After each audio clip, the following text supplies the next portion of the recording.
Hello everyone and welcome back to Bitwig Studio and Music Production. This is lesson 3.31. We are going to take just a little bit of a step back and once again talk about the why.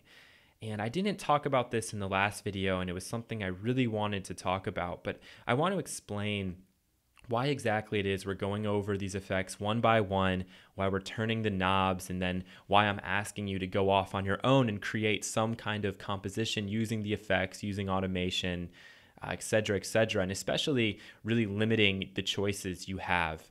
If you guys have watched a lot of my videos before, and to those of you who've watched all of them, I give you a ton of credit because I don't think I could listen to my voice for 24 or 25 hours, however long we've been doing these videos for so far.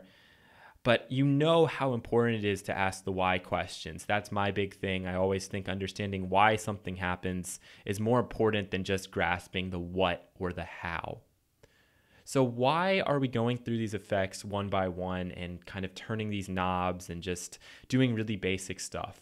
For starters, if you've never used any digital audio workstation and you've never used any of these effects, this is very important.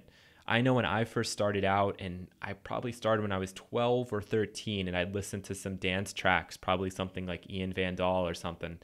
And I was like, wow, that's really, really cool. I'd love to know how to do that. I'd love to make that because I find that music really fun. And it made me, I guess, at my 13-year-old brain, really happy to really make this super simple. So I got Reason 4.0 maybe it was 3.0, I don't remember. And I opened it up for the first time and I'm like, all right, let's pump this out. And it was like one of those moments where you're just like, I am so lost and absolutely confused. I don't know what I'm doing. And so it's taken me a really long time from then to actually kind of understand that you have to break this down and you have to start at the most basic and simple of level. And that's what we've done here. We talked about sound waves and how those work, how those function. And we've slowly been building and building and building to where we started to talk about frequency and we talked about amplitude and timbre and eventually got into Bitwig and kind of understood how that interface was laid out and how we could take the things that we've already learned previously and just continue to build. That's what we're doing. And the truth is, the further along we go, kind of the quicker the pace of this is going to go. It's only natural. This really music production, the learning is on an exponential curve, no doubt about it. Just like our hearing isn't linear, neither is learning about music production, music creation, sound manipulation, etc. So for those of you who really have wanted me to just kind of jump in here and show what exactly Bitwig can do different from everybody else, I don't really think that that's something you should be focused on right on the start, unless you are super advanced. And even then, when you're working inside of any digital audio workstation, you're working with any audio effects or synthesizers or drum machines, whatever, it's important to really understand, to really listen, to hear those subtle nuances within that particular software, within that digital audio workstation. And that goes for each and every one of these effects. And that's really why I want you to take time out and just open up a blank session, open up one of those little lab sessions that we made so that you can take these effects and just kind of sit there and have fun and mess around a little bit and hear what exactly is happening. Now, the effects that we've covered so far, the delay, the chorus, the flanger, the reverb, you're going to find those plugins in any digital audio workstation that you happen to own or that you open up, whether it be FL Studio, Logic, Live, Cubase, Pro Tools, whatever it is, you're going to find those exact same bundled plugins. However, just like there's differences and nuances in the analog domain with hardware, people will spend thousands and thousands of dollars trying to get, quote unquote, that sound. The same nuances, the same subtle differences also exist in the digital domain. Now it's different because over time, analog devices are going to wear, circuits are going to give out, there's going to be just more time for that thing to sit. And because of that, it's going to impact the sound. And I think we've already talked about that a couple of times. In the computer, code is code. The code isn't going to change over time. However, the code from one digital audio workstation to another is going to be different. And so one of the reasons why I think it's important, even if you're very advanced at all of this, to take time out and just listen to these effects is because they are different from the one that you're going to find in any other digital audio workstation. They are unique. So for example, let's say we had Logic, Ableton, and Bitwig all up and running at the same time. We took a chorus effect from each of those and we dialed in the exact same settings, put it on the exact same sound. I guarantee you, if we played those back 1, 2, 3, you're going to hear a difference. And there might be one that you prefer, and then I might prefer one that's different from you. And the point is, if you can listen and understand those nuances and understand those differences, especially, it doesn't matter which software you're working in, it lets you know that in the future, when you go back and you pull that device out, especially if you have like a really complex effects chain going, you can expect a certain sound. And that's why when you're messing around in some of your programs and some of your projects, when you're doing automation and you're making some really drastic moves, you can hear how the plugins are going to respond. And if you do that with them by themselves independently, it makes your life a whole lot easier when you start to get more and more advanced in your layering effects and doing this and doing that. So for me, when I was making my last project, I made some really aggressive automation moves, and then sometimes I'd get some feedback and some artifacts that I didn't want. And it took me quite a long time to go back and actually find where that mistake had been made. But eventually I found it. And I've now stored that knowledge away to say, okay, look, on the reverb, you can't make drastic moves to the room size without getting artifacts. Now, in other programs, you can. With other versions of plugins, you can do that.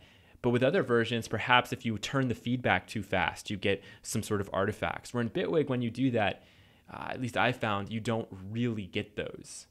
So I think it's very important that you do sit down and learn whatever it is you're planning to work in and really, really learn it. Really experiment and actively and critically listen to each and every move you make, because it can come back in so many ways to help you.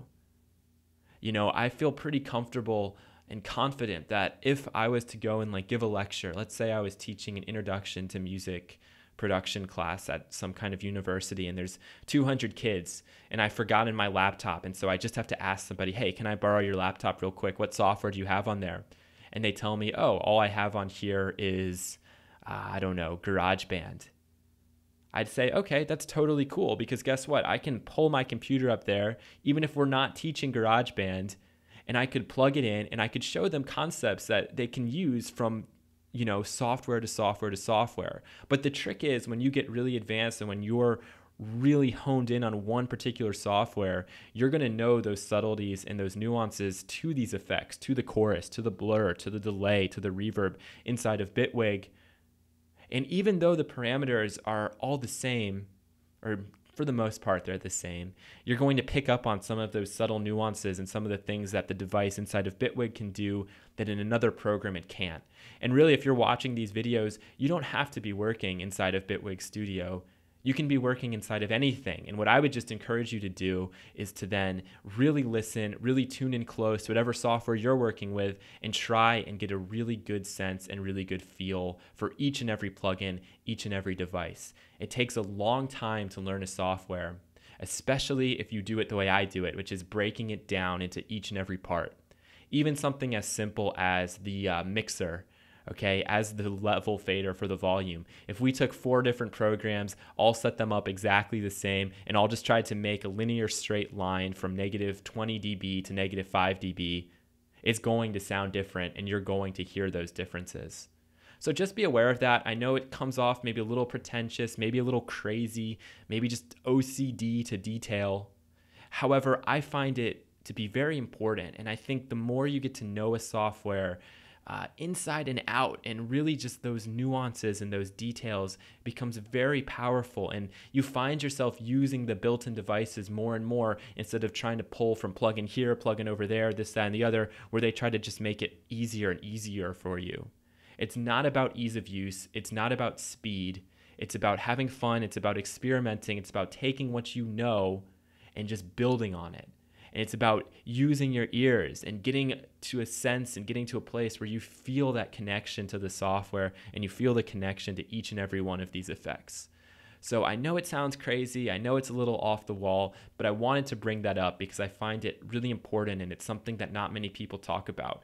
We always hear the differences in, hardware, analog devices. Like, here's the difference between this Mini Moog and this Oberheim synth and this Roland synth, and the list could go on and on. But very rarely do people talk about the nuances and the differences in the digital domain. But guess what? They do exist. They are there. And I think it's important for you guys to start to train your ears to hear those things, or specifically if you're working in just one program, to really get a sense, really get a feel for each and every single turn of a knob that you can make. All right, what we're going to do now moving forward is we're going to take a look at these frequency effects. You can see that I've reordered them from the last time you've seen this document, and that's because I'm trying to order them in what seems logical and perhaps easiest to me. So once we learn and understand what the filter does, it's going to be very easy for us to jump into the ladder, then jumping into the EQs. At that point, there is kind of a break to us working with the distortion effects, and then the comb filter, the ring mod, the frequency shifter, and the resonator bank. They all kind of exist on their own. So we'll be talking about those effects in great detail coming up. So thank you guys so much for watching. I hope you can take what I've said and think about it a little bit, because I do think it's quite important. Thank you for watching, and I will catch you again in the next lesson. Take care.